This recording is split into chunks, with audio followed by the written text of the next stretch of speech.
빌립보서 2장 12절부터 18절까지 말씀입니다.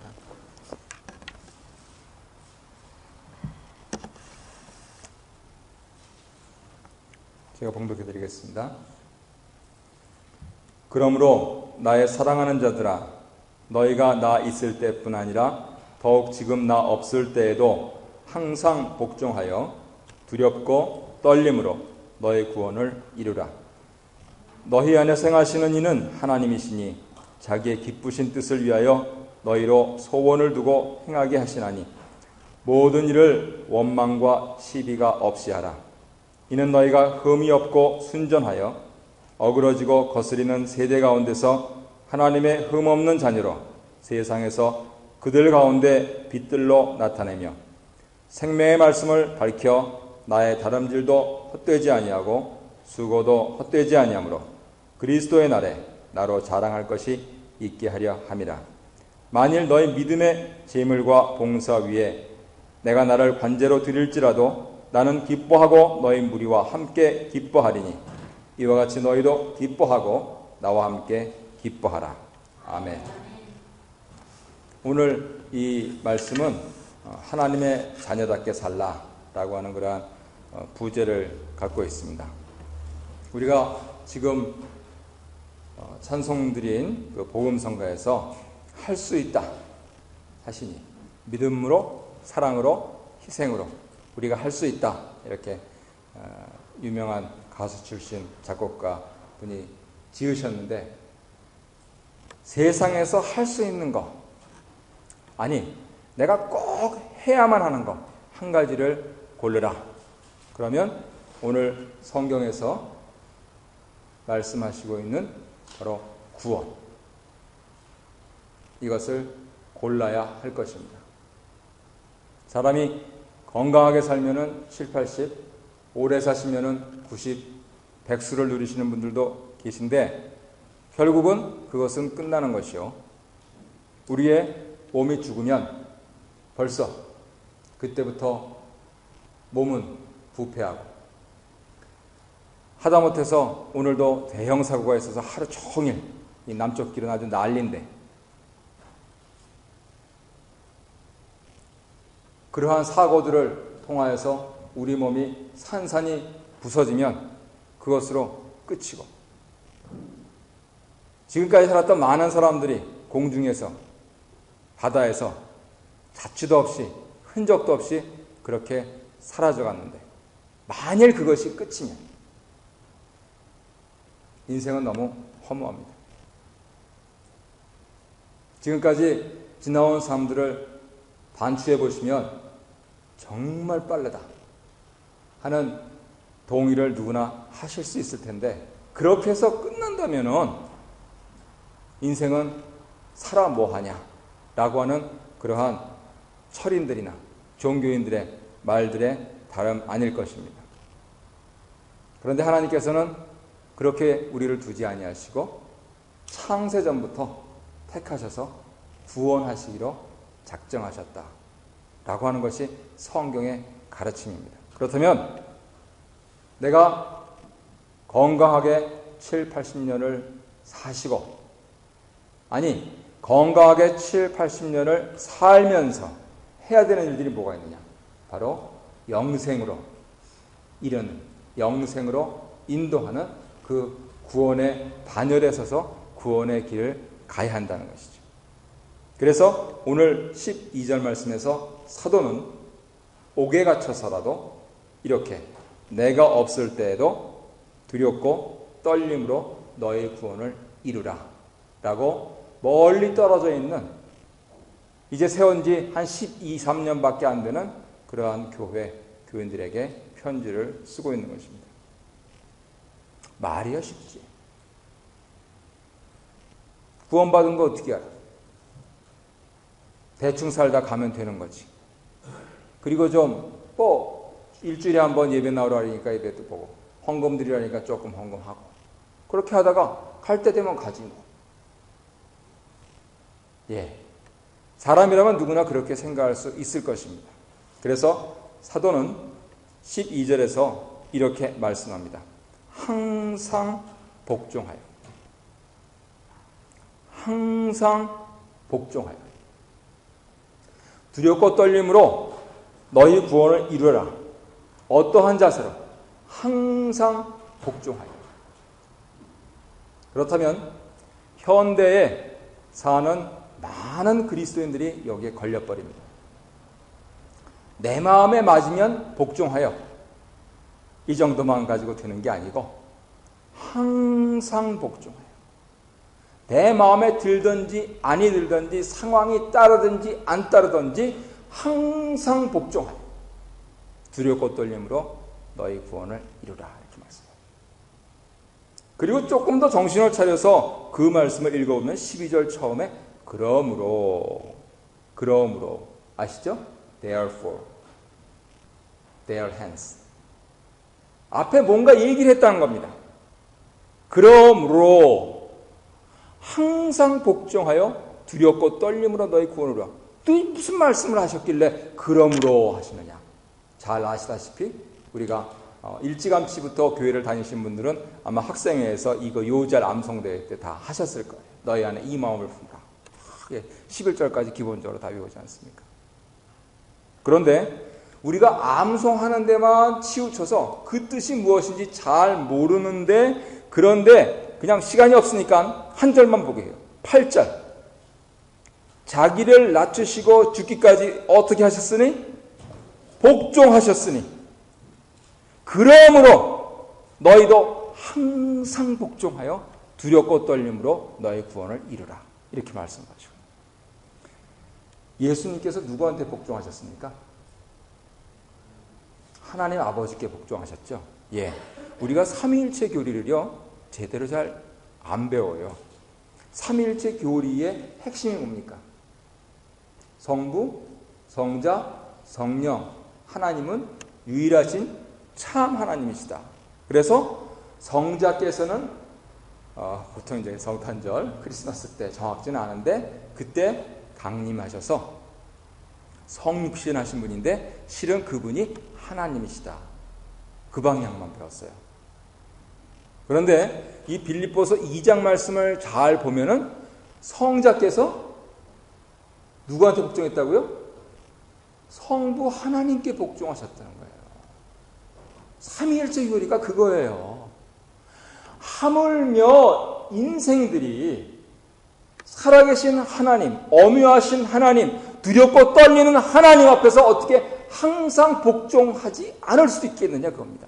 그러므로 항상 복종하여 두렵고 떨림으로 너의 구원을 이루라 하는 이 말씀은 내가 감옥 안에 앉아 있어도 상관없다. 심지어는 나는 죽을 그런 준비도 다 돼 있다. 아니 오히려 그리스도께 빨리 가서 그분과 영생복락 누리면 좋겠다 하는 이 자세로 사도가 지금 자유인의 몸으로 다니고 있는 빌립보 교회 성도들에게 아유 왜 이렇게 세상 사는 게 힘드냐.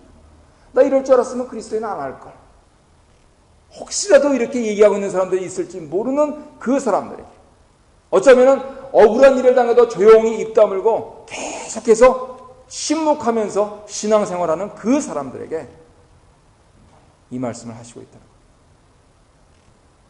거예요. 과연 나는 하나님께 항상 복종하고 있는가? 하나님께서 살아계셔서 우리에게 날마다 말씀 주시고요. 심지어는 아주 신통하게도 내가 기대치 않았던 여러 가지 방법으로 나한테 계속 메시지를 주시고 그런데도 우리는 항상 복종하고 있는가 하는 이 부분들을 오늘 이 말씀을 통해서 받으셔야 되겠습니다. 그런데 이것이 얼마나 힘들게 느껴집니까?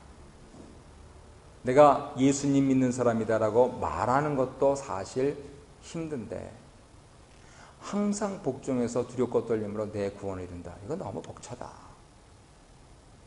우리처럼 생업에 종사하면서 우리처럼 세상을 살아가면서 그거는 말이 안 됩니다. 예. 10분 동의할 수 있는 그런 말씀입니다. 그런데 사도는 지금 내가 이렇게 너희를 권면하고 하나님 자녀답게 살라라고 말을 하고 있는 것이 힘들지 않는 일이다 라고 하는 그것을 13절에서 말씀하세요. 13절 뭐라 하십니까? 너희 안에서 행하시는 이는 하나님이시니 자기의 기쁘신 뜻을 위하여 너희로 소원을 두고 행하게 하시나니. 13절에서 행하시는 이 말과 너희 구원을 이루라 이 말과 똑같은 말입니다. 항상 복종하여 두렵고 떨림으로 너희 구원을 이루라 말씀하신 사도께서 그 다음에 너희 안에서 이루시는 이는 하나님이시니 이렇게. 결국은요, 우리가 왜 힘들게 생각합니까? 하나님을 믿지 않아서 그래요. 하나님을 믿지 않아서. 저희 집에 내년에 이제 대학 갈 아이가 있습니다. 열심히 기도하죠. 제가 성도님들께 가족 사진 좀 달라 그랬더니 한 가정 주셨어요. 그러면 거기다 끼워놓고 고맙습니다. 뒤에다 친절하게도 사위 이름까지 써서 주셨어요. 그 앞에는 제 사진 제일 앞에는 제 큰딸아이 사진이 있습니다. 저한테 야당 잔뜩 맞고 이렇게 부어가지고 찍은 사진이 있습니다. 하나님께서 이 아이를 잘 사용해 주시고 키워주시고 또 본인이 원하는 그러한 과에 진학해서 또 우리 교회를 위해서도 잘 일꾼이 되게 해달라고 그렇게 기도를 드립니다. 그런데 여러 가지로 부족한 것이 많이 있습니다. 그래서 모두 한다, 모두 한다, 모두 한다, 모두 한다 다 그렇게 합니다. 그러면서 스스로 점검하는 것이 뭐냐면요, 하나님께서 잘 키워 주십사 그렇게 기도는 드리는데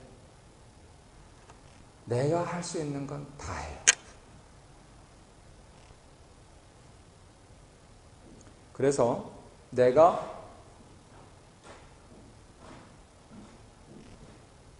기도도 했고 할 수 있는 일도 다 해서 아이가 원하는 데 갔습니다. 자, 그러면 하나님 하신 겁니까? 내가 한 것입니까? 솔직하게 대답해보세요. 우리는 겉으로는 하나님께서 드디어 이렇게 이루어 주셨습니다. 이렇게 얘기를 하는데요. 실제적으로 따지면 하나님께서 하신 일은 딱 한 가지 있습니다. 내가 한 모든 것 방해 안 하시는 것.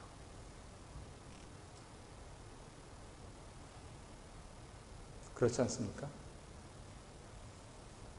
내가 할 수 없는 일을 하나님께서 해 주십사 하는 많은 기도를 드리는데, 그런데 실제적인 그러한 기도의 내용들이 무엇입니까?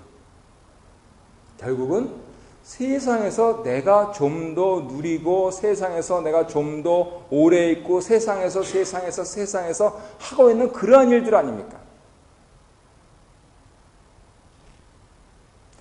내가 할 수 있음에도 그 부분들을 내려놓고 하나님께 맡기는 그러한 믿음은 어디서 찾아볼 수 있습니까? 아니, 나는 도대체 내가 할 수 있는 것들을 내려놓을 만한 건덕지들이 있습니까? 그런데 왜 내가 할 수 있다고 생각하십니까? 왜 그럴까요? 믿음이 없어서 그렇습니다. 믿음이 없습니다. 나에게 있는 돈과 집과 인간관계와 그리고 여지껏 쌓아놓은 그러한 공력들, 그것이면은 내가 할 수 있습니다. 하나님의 이름은 그 위에 포장만 하면 됩니다. 그러면 하나님은 이름 빌려주시는 분입니까? 그래서 결국은요, 우리가 왜 이 일이 힘들다고 생각하느냐? 하나님을 수염 기른 산 할아버지 정도밖에 생각을 안 해서 그래. 내가 이것도 하고 저것도 하고 이것도 하고 이것도 하고 다 할 테니 그냥 와서 복이나 빌어주시오. 예, 목사는 그럴 수 있습니다. 하지만 하나님은 안 하십니다. 나는 너를 창조하고 너를 구속하는 주님이다 하는 부분들을 내 인생 속에서 가르쳐주고 싶어 하십니다. 그 하나님과 그래요. 그렇게 하자고요. 나는 주일 성수하고요. 나는 11조하고요. 나는요 하면서 결국은 그냥 하나님 방해만 하지 말아요 라고 하는 사람하고 계속 부딪힙니다.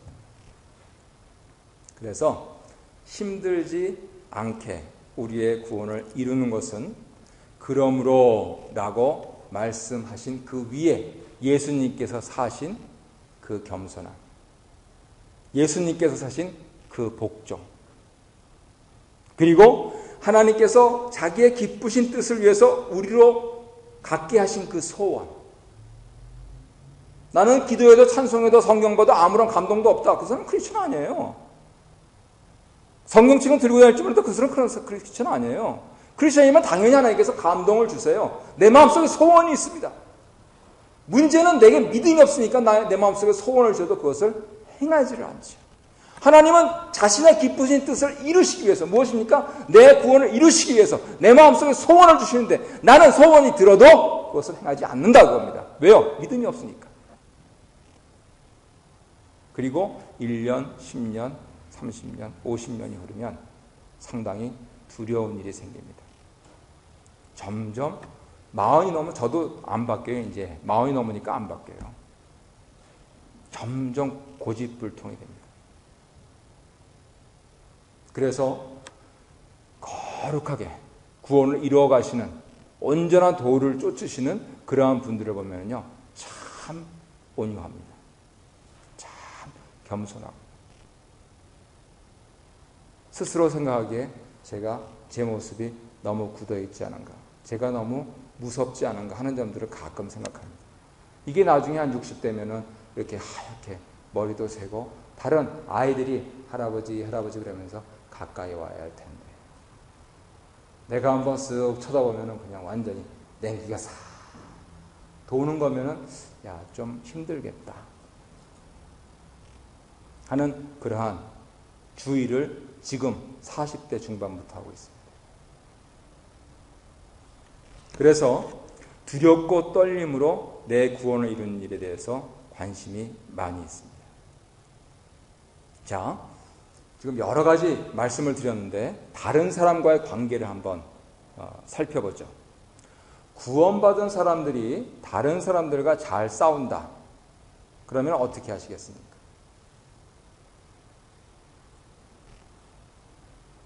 나는 저 사람하고는 안 맞아. 나는 이 교회에서 이 사람하고는 도대체 같이 어떻게 하고 싶지 않아. 그렇다면 어떻습니까? 하나님께서 우리의 구원을 결정하시지만 우리가 사람임에도 불구하고 그러면 좀 힘들겠다 하는 그러한 생각을 갖지 않습니까? 그 부분에 대해서 사도가 오늘 14절에서 말씀을 하셔요. 뭐라고 하십니까? 모든 일을 무엇과 무엇이 없이 하라? 원망과 시비가 없이 하라. 예. 이 원망과 시비는 짧은 성경인 빌립보서 이 편지 속에서 사도의 편지 속에서 굉장히 강조되고 있는 내용입니다. 한번 빌립보서 1장 15절을 보십시오. 그러면 어떠한 말이 나옵니까? 투기와 분쟁. 그리고 이어서 2장 3절을 보십시오. 어떠한 말이 나옵니까? 다툼과 허영. 그리고 오늘 본문의 14절을 보시면 원망과 시비, 투기와 분쟁, 다툼과 허영, 원망과 시비. 이것은 모두 관계를 깨는 감정이고 관계를 깨는 행위입니다. 모든 일을 이것 없이 하라 하십니다. 내 마음에 안 들면 어떻게 할까요?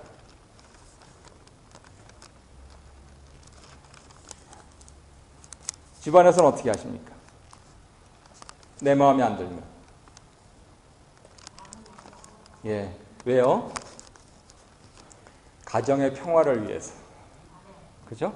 가정의 평화를 위해서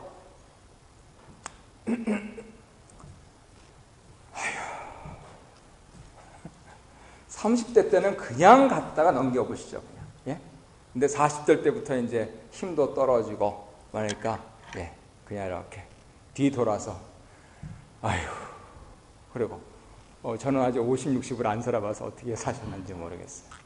가정의 평화를 위해서, 교회에서도 그렇게 해야 되는 거 아닌가요? 교회의 평화를 위해서? 근데 의외로 교회에서는 그렇게 안 하시더라고요. 이게 문제입니다. 사도는 가정에서는 원망과 시비가 없이 하라 이렇게 안 하시고 어떻게 해요? 모든 일을 원망과 시비가 없이 하라. 저는 참 감사한 게 우리 교회가 비교적 평화로운 교회여서 감사해요. 비교적 평화로운. 뭐 완전하진 않죠. 아직도 이제 뭐 여러 가지 묵은 감정 또 이게 또 아무튼 여러 가지 많은 어려운 점들이 있는데 비교적 평안해. 재미없을 정도로 예? 감사해요. 그런데 지지고 볶고 오늘은 또 무슨 싸움이 있을래나 그러면서 주일날 찾아오는 그러한 교회보다는 100배 낫다고 생각합니다. 왜요? 교회는 그래야 돼야 됩니까? 그래서 우리가 모든 일을 원망과 시비가 없이 투기나 다툼이나 허영이나 분쟁 없이 한다면요, 우리는 이미 천국인의 삶을 살기 시작했다라고 판단해도 될 것 같습니다. 심지어는 자기 손에 자기 발에 못을 박는 사람들에게 원망과 시비를 하지 아니하셨던 겸손하신 예수님의 길을 따라간다고 해요. 내 마음에 안 들어요. 기분 나빠요. 하지만 내가 원망과 시비를 없이 한다 하는 일들은요, 결국 내가 십자가의 길을 가는 것입니다. 그럴 때 비로소 세상의 빛으로 드러납니다. 왜 우리가 하나님의 자녀들로 사는 것을 힘들어 하십니까? 집에서 못 푼 거 교회에서 다 풀어버리니까. 또 사실은요, 따지고 보면은요, 저 같은 사람은 교회에서 못 푼 거 집에서 다 풀어버려요. 사실이에요. 네. 목사님들, 장로님들은 교회에서는 풀 수가 없어요. 왜요? 지도자니까. 근데 집에 가가지고 다 하는 거죠. 그래서 어느 목사님은 주일날 저녁 때 사모님께서 하도 당하다 못해 해서 깡통을 10개를 놓는데요. 사택에 가서. 그래가지고 문을 열고 들어가면서 하나씩 치는 거예요. 이렇게 들어가면서. 10개니까 다행이죠. 큰 교회인데. 예. 그래서 우리가 빛으로 사는데 뭐가 거리낄 것이 있습니까? 내가 하나님 말씀대로 항상 복종하면서 내 구원을 이루어가는데. 왜요? 내 힘으로 하는 것이 아니고 그렇게 이루어가시는 하나님의 능력으로 내 마음속에 주신 소원을 그냥 살아드리는데. 그러다 보니까 다른 사람과 이렇게 좀 부딪히는 게 있는데 나는 원망과 시비야. 저 사람이 뭐라 그래도 그런가 보다. 속으로. 뭐라고 그럴 수 있죠. 저 오늘 3장 이렇게 이번 주 뒤에 가면은 뭐 어떤 표현이 나오냐면 개, 행악자, 손할례당에 나옵니다. 그럴 수도 있죠.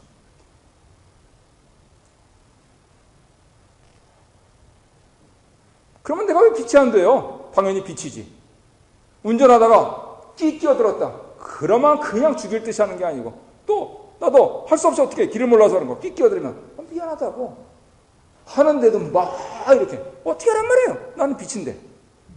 빛이라서 빛을 도와주려고 이러나? 그렇게 사는데 뭐가 힘들어요? 결국은 만사를 하나님께서 주관하시니 내가 하나님 앞에서 이루어드리는 그러한 자세로 항상 겸손하게 항상 복종하면서 원망과 시비 없이 한다면 승리는 내 것이다 라고 하는 그러한 믿음을 가질 수 있는 거예요. 말씀을 정리하도록 하겠습니다. 하나님의 자녀답게 살라 하시면서 15절 이하에서는 아주 구체적으로 말씀을 하시는데 그것을 위한 두 가지 조건을 말씀을 하세요. 첫 번째는 항상 복종해서 두렵고 떨림으로 너희 구원을 이루라. 너희 가운데서 이루시는 분은 하나님이시다. 그러니까 하나님을 믿고 따라 행하라.